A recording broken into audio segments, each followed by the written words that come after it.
cette histoire de la grâce et de la loi. Ouais. Quand vous êtes dans la justice de la loi, beaucoup réfléchissent de la manière suivante.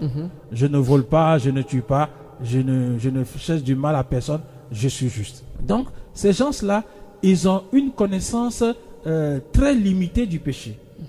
Mais quand vous avez l'esprit, lui, il va vous conduire à connaître les choses qui sont en Christ. Et lorsque l'esprit vous conduit à connaître les choses qui sont en Christ, en même temps, vous savez que ce qui n'est pas en Christ, c'est-à-dire ce qui n'est pas en communion avec Christ, ce qui n'est pas en accord avec Christ, vous savez que c'est le péché dans votre vie.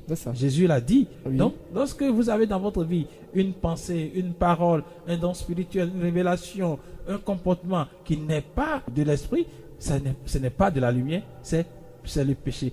Donc, le Saint-Esprit va étendre la notion de péché ou bien la connaissance de péché dans votre vie. Mais quand il est temps, il vous donne cette connaissance plus large du péché. En même temps, il apporte l'action juste. Alléluia. Il apporte l'action juste pour que vous sortiez de ce péché-là.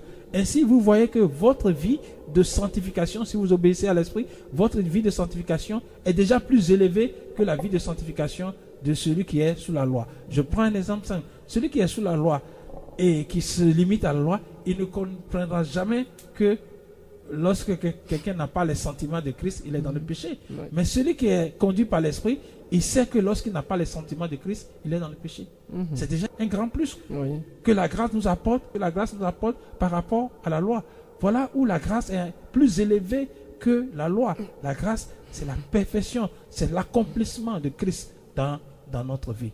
Donc voilà des choses qui nous montrent que véritablement, il y a des choses élevées dans le Seigneur grâce au Saint-Esprit.